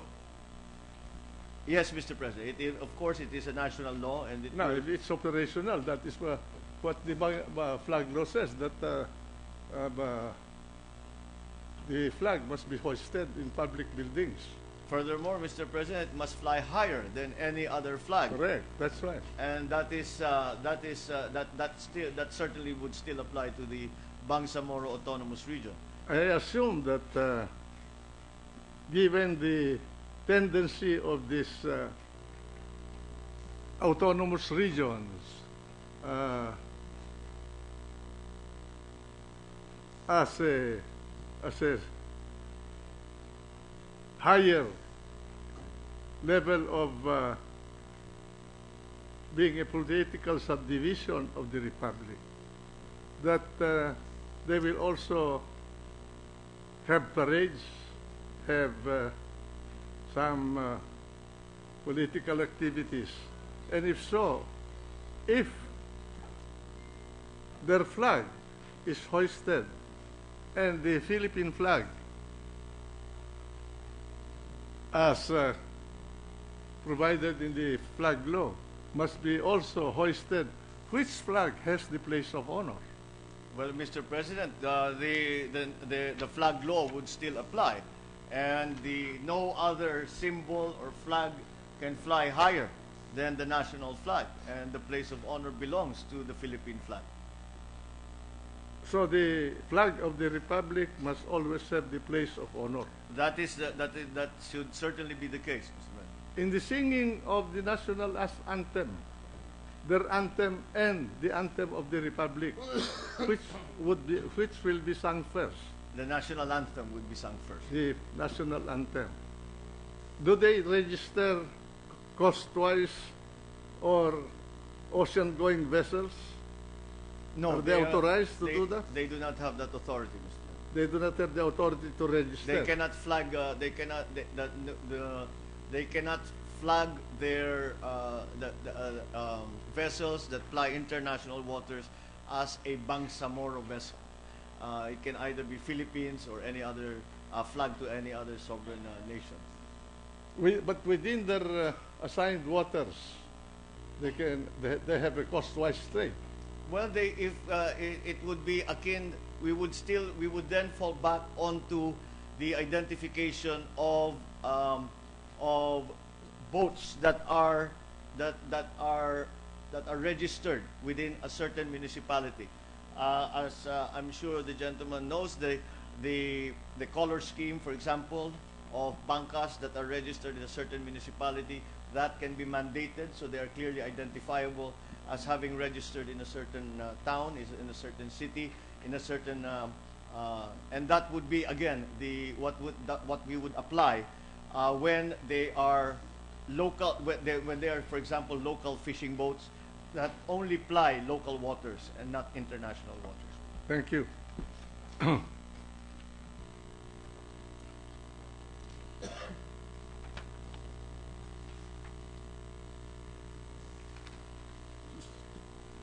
Section 7 deals with traditional Islamic institutions. What are these traditional Islamic institutions operating in our in Mindanao? This refers to mostly the sultanates and the royal houses. The sultanates. The sultanates and the royal houses that Yeah. are the traditional institutions in Muslim Mindanao. Do we have a listing of the sultanates in Mindanao and the royal houses? We have an embarrassment of riches in terms of listing, Mr. President. They do not necessarily, one list does not necessarily agree with another. And within the sultanates, there are factions that are recognized. There are pretenders to the throne that remain as pretenders to the throne. It is a very, from our point of view, it is a relatively informal structure within the sultanates. It is again, it is akin to what we have seen in past history in the royal houses in in countries in Europe, for example, where there is often a conflict as to who should sit on the throne. Those conflicts are continuing to go on, thankfully, for the most part, peacefully in Muslim Mindanao. But the reason that we have included this is upon the request of the sultanates, because one of the fundamental weaknesses that we felt that the Bangsamoro, the process of the writing of the Bangsamoro Basic Law, was the lack of consultation with different sectors. One of those sectors was the sultanates. and it was felt that the Sultanate still occupied and still played an important role, especially in the resolution of conflict within the tribe, and that is something that we still felt should be applied, as it is recognized by the members of a sultanate, or as the subjects of a royal house, and it has in the past been effective in that function. Furthermore, it is again a continuing recognition. If we are going to say that we recognize the differences in culture and history and religion and law of the Bangsamoro, then we must, to be consistent, also recognize the differences and the distinct cultural heritage, again, the history, the operation of their internal laws, so long as they are not in violation with any of our national laws. So that is why this section was included, to give the Sultanate to recognize and to define the part that the Sultanates will still need to play if the system is going to function smoothly. Because, as I said, this has been the practice for hundreds of years, and it is one that is recognized by the members of the different houses, and it would be of great assistance not only to the Bangsamoro government, but also to the national government, should the Sultanates continue to play that role. Yes. I can ask that question because I'm wondering whether the Sultanate as an Islamic institution has a special function in their society. And in my travels in Mindanao, I have heard of Sultan Kudarat, Sultan Sabarongis, the Royal House of Baloy, and many others. And then, do they occupy a specific areas as Yes. sultans? Yes, they do. The sultanates have a very well-defined territory. Most of them have a well-defined territory. Of course, the largest and most prominent is the Sultanate of Sulu and North Borneo, and hence the claim on Sabah, the ongoing claim that we have on Sabah. So that is they do have areas that they in the past, I would say, go so far as to say control, and at this time we would say that there are certain distinct areas where certain sultanates and royal houses exert influence at the very least, and to some degree some control as well.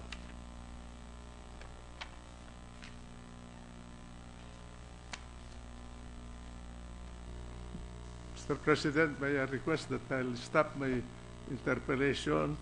Next time I will deal with Article 3 of this proposed measure. All right. Mr. Majority Leader. Mr. President, I move to suspend consideration of Senate Bill number 2894 under Committee Report number 200. Consideration of the measure is suspended. May I ask for a 1-minute suspension, Mr. President? It's suspended.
Ready to resume, Mr. President. Session is resumed. Mr. President, with the consent of the body, I move that we resume consideration of proposed Senate Resolution 1540 under Committee Report 210. This bill Any per- objection? Hearing none, in order.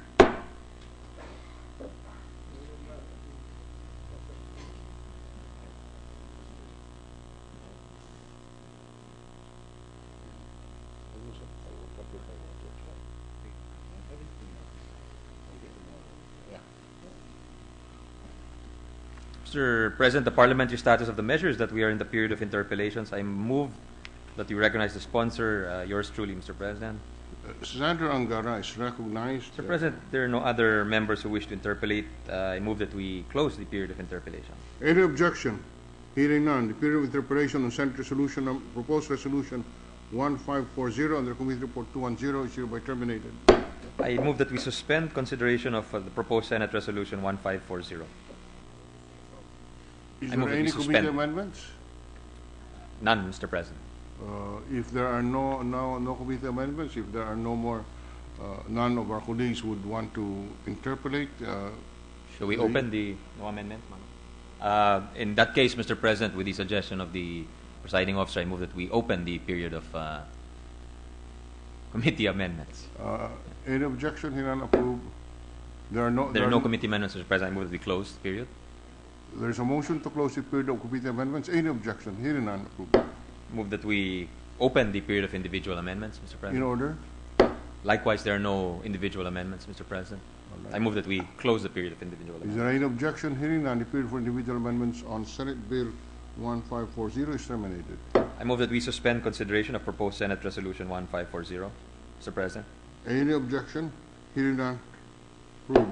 Mr. President, before we tackle other measures, the minority leader wishes to make a manifestation. The minority leader is recognized. Thank you, Mr. President. I just want to find out the status of the motion that I made regarding Mama Sapano. I must confess on the record, Mr. Minority Leader, that I am embarrassed with the question because I could not. I'm sorry, Mr. President. That's why I'm making it a record that I am embarrassed by your question, Mr. Minority Leader, because I really have not been able to talk to the chairman of our Committee on Rules. He has not been available. I must apologize on the record. Thank you, thank you.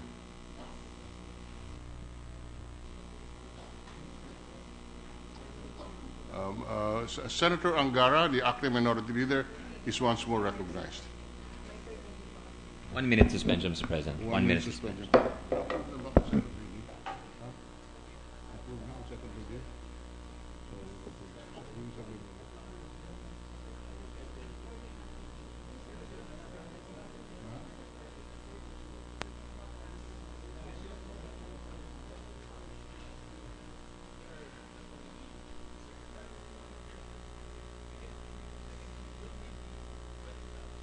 Yeah, why not?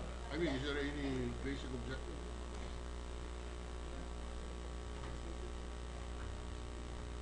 Ready to resume, Mr. President. Session is resumed. Mr. President, with the consent of the Senate, I move that we resume consideration of proposed Senate Resolution 1540 under Committee Report 210. Approved. Mr. President, I move that we approve on second reading said resolution number 150 under Committee Report 210. Any objection? Hearing none. Senate Resolution number 1540 under Committee Report number 210 is hereby approved on second reading. Mr. President, I move that we suspend consideration of Consideration of the measure is Senate suspended. Resolution 150. Suspended. Mr. President, with the consent of the body, I move that we resume consideration of proposed Senate Resolution 1541 under Committee Report 211. This bill pertains to the proposed RP Italy avoidance of double taxation, Mr. President. Any objection? Hearing none, consideration of proposed Senate Resolution 1541 is in order. Mr. President, parliamentary status is that we are in the period of interpellations. I move that we recognize the sponsor, yours truly. Senator Angara is recognized.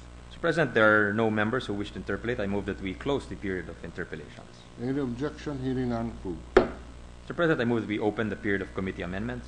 Period for committee amendments is in order. Mr. Mr. President, there are no committee amendments. I move that we close the period of amendments, committee amendments. Period for committee amendments is terminated. Mr. President, I move that we open the period of individual amendments. Period for individual amendments is in order. There being none, I move that we close the period of individual Period amendments. for individual amendments is terminated. Mr. President, I move that we approve on second reading Senate Resolution 1541 under Committee Report 211. Any objection? Hearing none. Proposed Senate Resolution number 1541 under Committee Report 211 is hereby approved on second reading. Mr. President, I move that we suspend consideration of proposed Senate Resolution So 1541. suspended. Mr. President, with the consent of the body, I move that we resume consideration of proposed Senate Resolution 1542 under Committee Report 212 pertaining to the proposed RP Germany avoidance of double taxation. Any objection? Hearing none.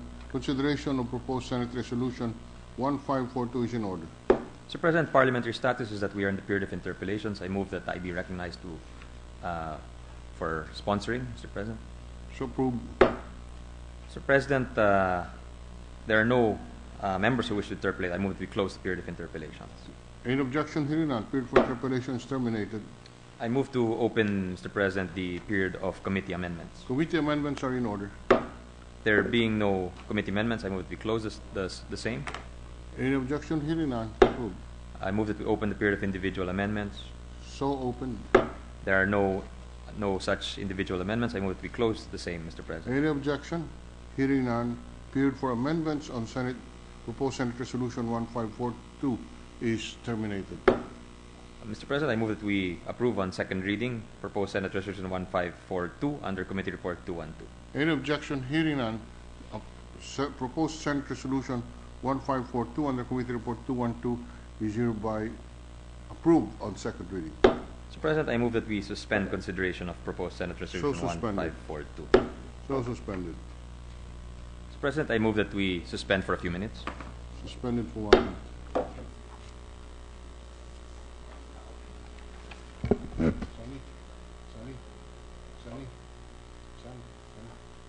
You see MTA behind.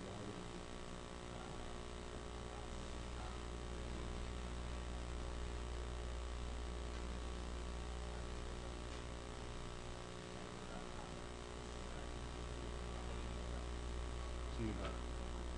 Get out there. Sige, pag-usapan natin mamaya. Pero bukas.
My schedule tomorrow.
do both to be safe.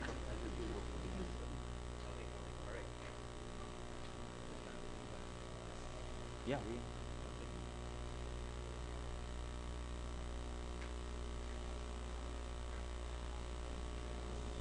Ready to resume, Mr. President?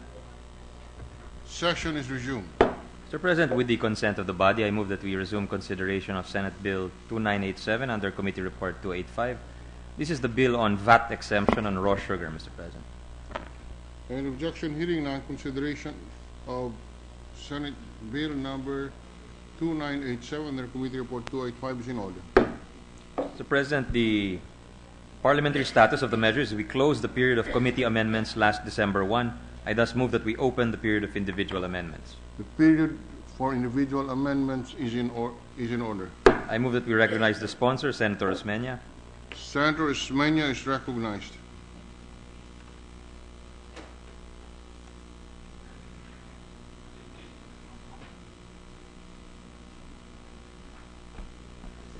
Thank you, Mr. President. This is individual. Yes, Senator Angar. There have been no reservations to submit individual amendments. I move that we close the period for individual amendments. Any objection? Hearing none, period for individual amendments on Senate Bill 2987 is hereby terminated. Mr. President, I thus move that we approve Senate Bill 2987 under Committee Report 285 on second reading. Any objection?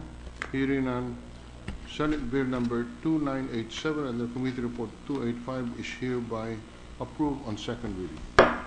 Thank you, Senator Osmeña. Thank you, Mr. President. Mr. President, I move that we suspend consideration of Senate Bill 2987. Consideration of the measure is suspended. Mr. President, with the consent of the body, I move that we resume consideration of Senate Bill 2671 under Committee Report 105. This is the bill on salary standardization, Mr. President. Any objection? Hearing none, consideration of the measure is in order. Mr. President, the parliamentary status is that we closed the period of committee amendments last December 1. I thus move that we open the period of individual amendments. The period for individual amendments is in order. We take note that the basis of the individual amendments, if any, will be the version that was just distributed with the approved committee amendments as of December 1, 2015. With that clarification, we now recognize Senator, the principal sponsor, Senator Trillanes. Thank you, Mr. President. Mr. President, I move that we recognize Senator Pimentel to propose individual amendments. Senator Pimentel is recognized. Actually, Mr. President, I am not going to propose individual amendments, but I'm going to move, if we could, reopen the period for interpellation. Because I was told that I would not be delaying the proceedings because the sponsor already agreed to reopen interpellation upon the request of Senator Recto. I think that was the agreement before, if I am not mistaken, Mr. President. Well, Mr. President, Senator Recto made a reservation. So, out of respect for Senator Recto, we are willing to reopen the period of interpellations should any senator. Without any objection from the sponsor, Senator Pimentel may So I proceed. would like to take advantage of that request of Senator Recto with the kind permission of the sponsor. Please proceed.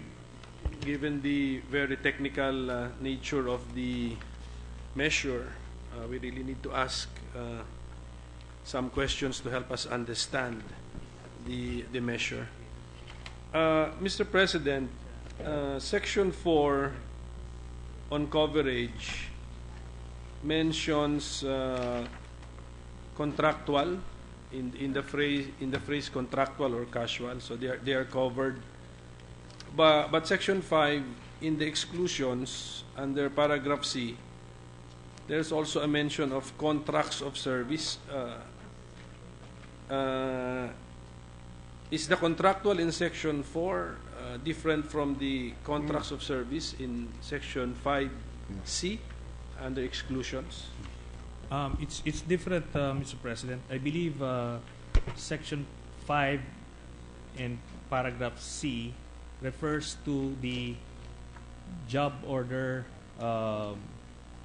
contracts, Mr. President, and they have no employer-employee relationship or similar contracts, Mr. President. Yeah, I asked that question, Mr. President, because job orders is already mentioned in 5C. So, contracts of service must be different from job orders. So, what I fear is it might lead to litigation or questions if that has the same meaning or can have the same meaning as contractual mentioned in Section 4. So, I'm just pointing this out, Yes. Mr. President. We welcome the input, Mr. President, of the good senator, and we're willing to make the necessary adjustments during the period of individual amendments. Just to clarify and avoid potential litigation or questions arising from the measure. Now, can I go to Section 11, Mr. President? In Section 11 of the measure, the indexation of the pension benefits of retired military and uniformed personnel is suspended. That is the word found in the bill, which means that any increase by virtue of this measure will not redound to the benefit of the pensioners from the uniformed service. What is the justification for this suspension, Mr. President? Well, Mr. President, just to be clear, nowhere in this act can we find any reduction of the pension of the AP retirees. Now, the wisdom behind this specific provision, as mentioned or as relayed to this sponsor, is that the budget for the retirees at this point is almost equal to the budget for the salaries of the active military personnel, and the to include those from the police. So with this, any further increases in the active of those in the active service, since they are indexed automatically with those of the pension of the retirees, would be untenable at some point. Hence, this provision to suspend the indexation while the new pension reform law the new pension reform bill is being pushed in both houses of Congress, Mr. President. So we are, Mr. President, that means we are anticipating that after the passage of this measure, another law will be passed which touches on some of the subject matter of this measure. Yes, Mr. President, and in addition to the pension reform bill that this sponsor would also push in this chamber, we're also pushing for the increase in the old age pension of the retirees, which would somehow alleviate the difficulties our retirees have been experiencing, but it's nowhere near the amounts that would have been should we pursue this indexation. Now, the pension reform bill would include, among others, an automatic review of the salaries of those of the retirees, so that all the factors would be considered for their increase, should the case so demands, Mr. President. So it now appears that there are three measures which will concern or involve retired military and uniformed personnel. If I'm not mistaken, first would be this one, Senate Bill number 2671. and then the other one increasing the old age pension. If I'm not mistaken, it's from 1,000 to 8,000. No, that's from 5,000 From 5,000 to 8,000. 8,000. But the increase would be 1,000 pesos annually. 1,000 pesos. And then the third would be the anticipated pension reform law. Yes, Mr. President. And all of these all of these bills or measures will address the concerns of our retired military and uniformed personnel. Is that correct, Mr. President? Yes, Mr. President. It will balance the interests both of the national government or the state and the interests of the retirees. So, well, I have the figures in front of me right now. The pensioners, as of the moment, to include the beneficiaries, number around 120,438. As for the active civilian and military personnel, it's numbering around 141,000. So, at some point, it will now exceed those from the active positions. So, in anticipation of that,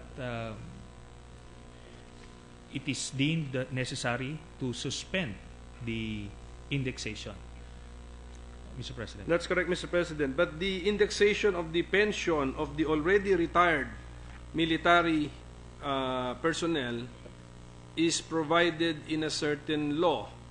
And I think that's Presidential Decree number 1638. So, am I correct to anticipate that it is the pension reform law which will now repeal the involved section in PD 1638 so as to release national government from this indexation? Yes, Mr. President.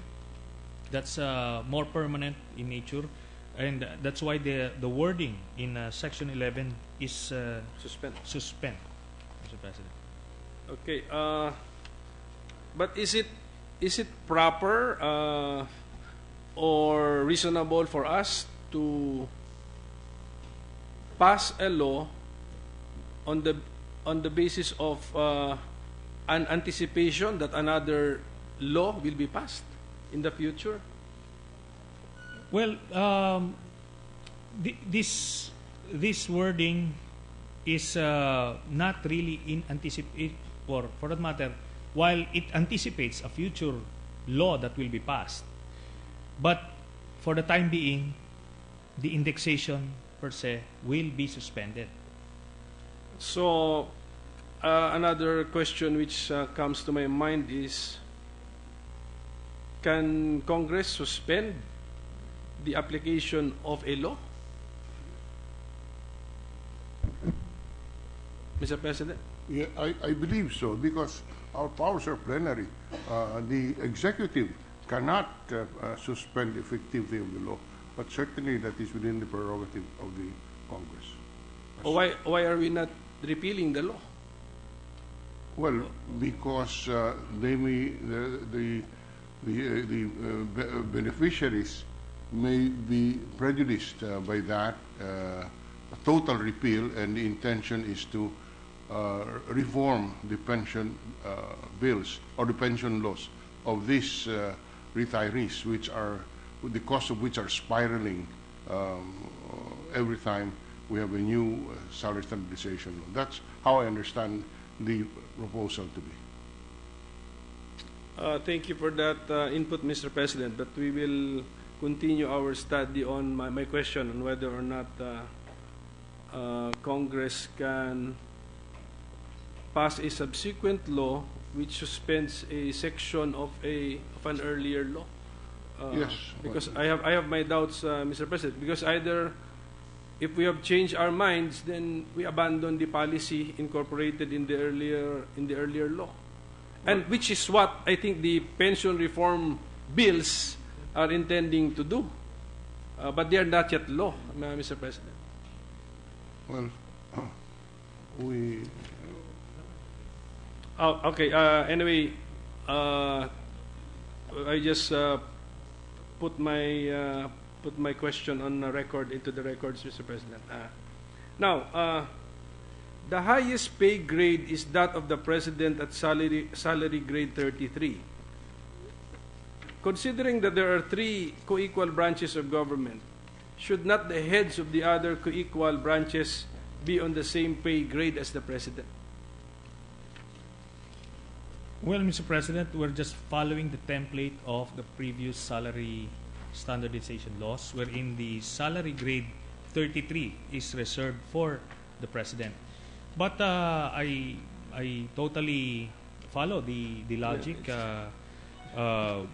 being posited by the good senator. So this sponsor is also willing or open to any proposal that he may have in mind, Mr. President. Thank you for that, Mr. President. We will pursue the matter in the amendment in the period for amendments. This measure proposes to increase the base pay of government employees without a corresponding adjustment in our income tax rates. So, on the average, how much percentage of the increase will be lost to taxes, income taxes specifically?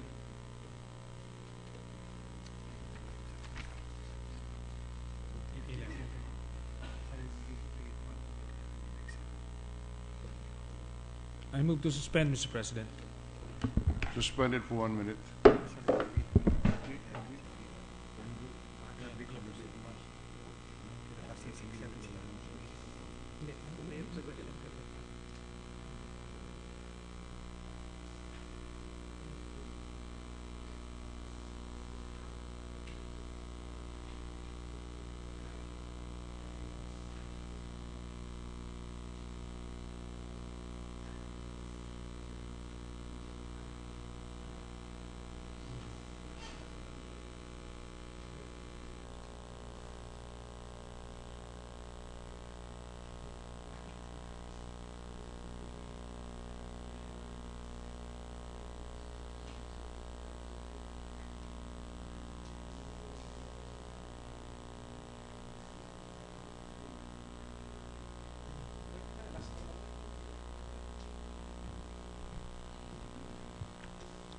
We're ready to resume, Mr. President.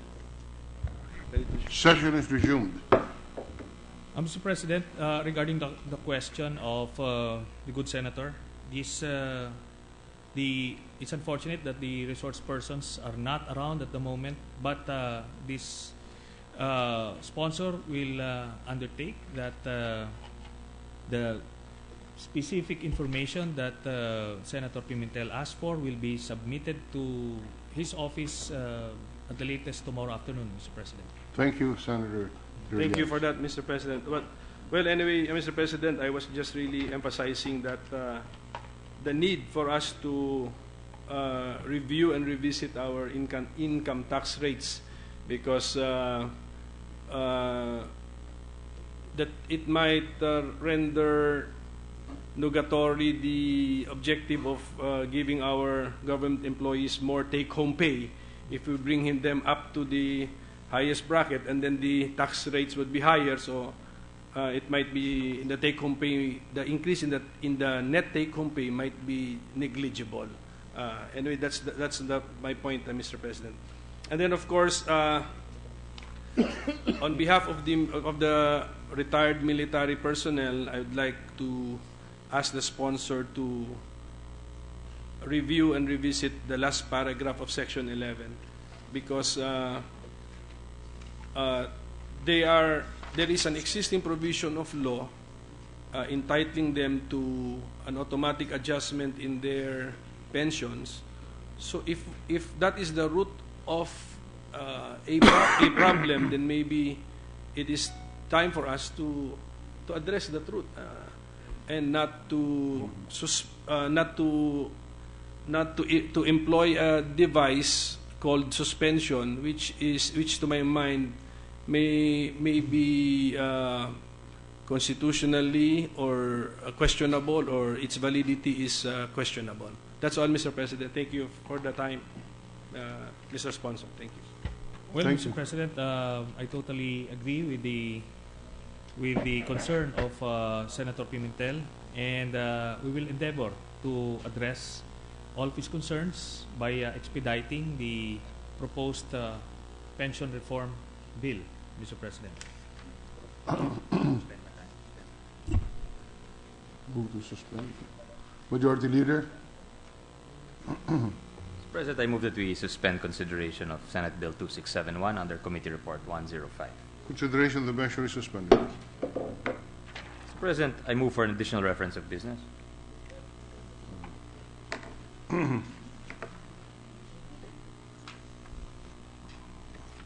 The Secretary will read the additional reference of business. PS Resolution number 1676, resolution congratulating and commending Senator Lauren Legarda for her appointment as a global champion for resilience by the United Nations Office for Disaster Risk Reduction, UNISDR, introduced by Senator Paulo Benigno Bamakino IV. Mr. President, I move that all senators present be made co-authors of the said resolution. Can we take it up? Put it first. Take it up first. Okay. First consider it. Yes, Mr. President. Jumping the gun. Anyway, Mr. President, there's no other business, so I move that we... No, can we first move for the consideration of proposed Senate Resolution 1676? Might be better, Mr. President, when she's here. So, okay. so we can personally offer our congratulations to her. Okay. Yeah. Okay. Not So- our condolences. No? No, not that. Okay. Yeah. So- What is the motion of the Majority Leader? I move that we adjourn session till 3 o'clock of Tuesday, December 8th. So Okay. moved. Any objection? Hearing none, session is adjourned until 3 o'clock of Tuesday, December 8, 2015.